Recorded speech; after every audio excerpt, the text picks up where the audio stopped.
Halo, ketemu lagi di Prabu Revolusi TV. Saat ini saya mau bahas tentang sesuatu yang lagi happening terjadi di rumah saya. Apa itu? Yaitu masuknya opa-opa BTS ke ruang keluarga. Jadi istri, anak saya, adik saya, setiap hari yang dibicarakan adalah BTS lagi, BTS lagi. Saya masih ingat atau saya ingat nih namanya beberapa ya. Ada Jimin, RM, siapa lagi ya? V. Pokoknya banyak lah.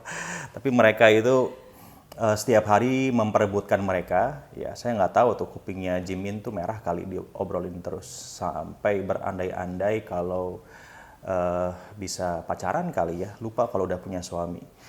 Nah, ini menarik buat diobrolin karena sekarang ini kan lagi rame ya, ada kolaborasi antara McD dan BTS. McD collab dengan BTS mengeluarkan McD BTS atau menu BTS yang sebetulnya itu adalah chicken nuggets dengan saus yang agak berbeda, lebih Korean kali ya.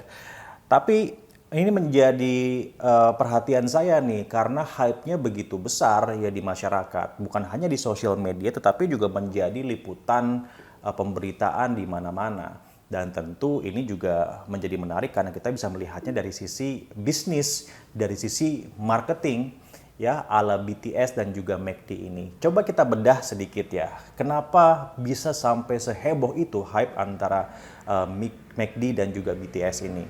Yang pertama adalah bahwa McD sebagai global brand ini memiliki keberanian, mau taking the risk ya untuk melakukan kolaborasi dengan global brand yang lain. Dalam hal ini adalah global persona seperti BTS.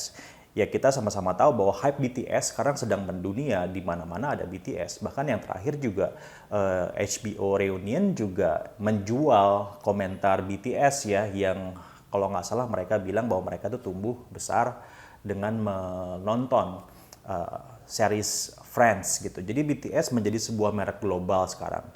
Nah, merek global McD dan juga BTS ini kemudian berkolaborasi. Ini tentu bukan keputusan yang mudah ya, karena harus sama-sama mempertimbangkan tentang personifikasi dari masing-masing brand. Apakah ini kawinnya cocok atau enggak, match atau enggak nih? Karena kan nggak mungkin semudah itu. Beda dengan kalau kita jual produk terus minta orang lain untuk endorse ya, itu selesai saat itu juga. Tapi ketika kita melakukan kolaborasi, apalagi global brand seperti McDonald's dan juga BTS, tentu pertimbangannya harus sangat-sangat matang.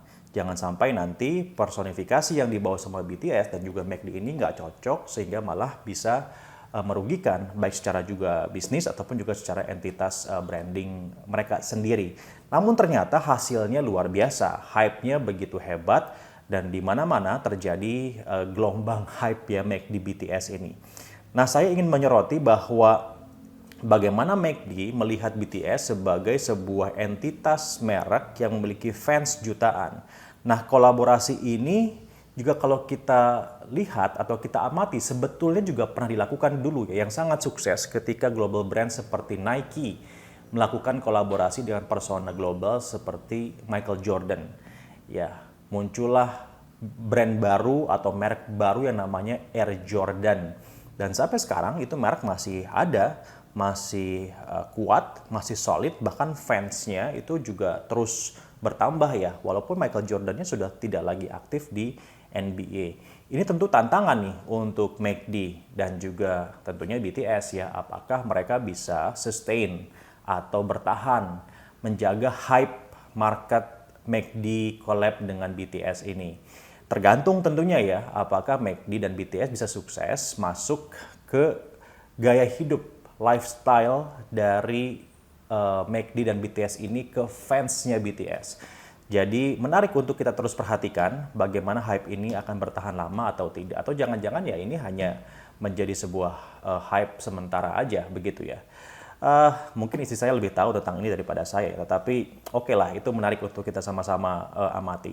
Yang kedua, ya bagaimana McD bisa berhasil dengan kolaborasi ini karena McD sebagai global brand itu mau beresiko melakukan kompromi untuk living the BTS life. Ya, karena ini kan dua-duanya harus kawin nih, bahasanya harus sama nih. Nggak mungkin kolaborasi itu hanya kolaborasi merek aja, perlu juga diturunkan ke level komunikasi atau dimensi komunikasi di bawahnya. Di dalam hal ini, McD kalau kita perhatikan di beberapa channel komunikasinya, itu living the brand, living the BTS life gitu. Adminnya itu betul-betul memahami, mempelajari istilah-istilah yang diamini oleh fansnya BTS. Saya nggak tahu ya namanya apa atau seperti apa vocabulary-nya, tapi ada istilah-istilah kayak apa I love purple, kemudian juga apalah sarangeo dan macam-macam, yaitu dilakukan oleh adminnya McD, sehingga fansnya BTS ini merasa terikat dengan brand McDonald's itu sendiri.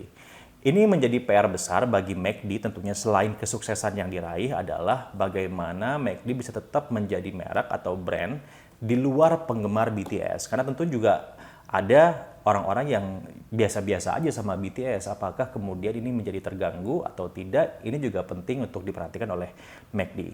Tetapi bahwa hype McD dan BTS ini terjadi, happening, itu memang luar biasa ya. Nah, komunikasi ini saya bilang sebagai sincere communication ya dari McDonald's untuk bisa masuk ke BTS-nya, fansnya BTS yang disebut dengan ARMY ya kalau nggak salah. Jadi nggak tanggung-tanggung gitu. Mereka mempelajari dan juga mencoba untuk memahami seperti apa sih sebetulnya kehidupan para fansnya dan juga bagaimana fansnya mengagumi para personil BTS ini. Yang ketiga, strategi yang dilakukan oleh McD adalah dengan torturing the market, yaitu menyiksa pasar. Caranya kayak gimana? Dibuat terbatas ya untuk bisa mendapatkan produk ini, maka channelnya dibuat tidak mudah, hanya bisa lewat online saja, hanya bisa lewat order delivery aja dan juga lain-lain, tetapi tidak bisa datang ke outlet untuk langsung membeli misalnya. Ini menjaga yang disebut dengan FOMO ya, fear of missing out gitu. Jadi hype-nya kebangun dari awal, tanggal sekian saya harus segera order untuk bisa mendapatkan produknya. Yang saya dengar bahkan lagi-lagi dari fans BTS di rumah saya, katanya kemasannya aja bisa dijual sampai beberapa ratus ribu nih di Indonesia. Jadi saya nggak tahu tuh maksudnya apa, mungkin mereka akan beli produk McD biasa terus dipindahkan ya ke kemasannya BTS ini, terus mereka foto di Instagram kalau mereka dapat misalnya. Mungkin untuk itu. Tetapi yang jelas ya kemasan karton itu harganya lebih mahal daripada isi produknya itu sendiri. Nah ini hebat sih kalau saya pikir untuk para praktisi pemasaran, praktisi komunikasi kayak saya gitu harus dipelajari, karena teknik yang sama, strategi yang sama itu juga bisa diimplementasikan untuk banyak hal, bukan saja hanya untuk merek atau brand ya, tetapi juga bisa untuk organisasi atau juga saat kita membangun sebuah campaign. Apalagi sebentar lagi ya, mungkin 3 tahun lagi kan kita sama-sama tahu akan masuk ke tahun politik. Nah, partai-partai bisa juga nih melakukan atau mencoba mengimplementasikan strategi yang sama. Tetapi jangan sampai salah strategi. Sekarang ini yang muncul adalah ya para partai atau juga politisi ini mencoba untuk menggandeng influencer, menggandeng YouTuber, menggandeng selebgram dan macam-macam ya. Yang penting selama followersnya banyak, selama followersnya tinggi, maka diambil aja, diajak kerjasama aja, diajak collab aja, istilahnya itu pansos ya, panjat sosial aja langsung gitu. Karena yang nggak bisa seperti McD dan juga BTS pada saat melakukan kolaborasi, maka they have to living the life of the brands. Apakah sesuai campaign yang kita mau utarakan, yang mau kita bangun ini ya dengan brand atau personifikasi brand yang ingin kita ajak kerjasama. Itu dia review kali ini tentang kolaborasi McD dan juga BTS. Tunggu topik-topik menarik lainnya di video saya berikutnya.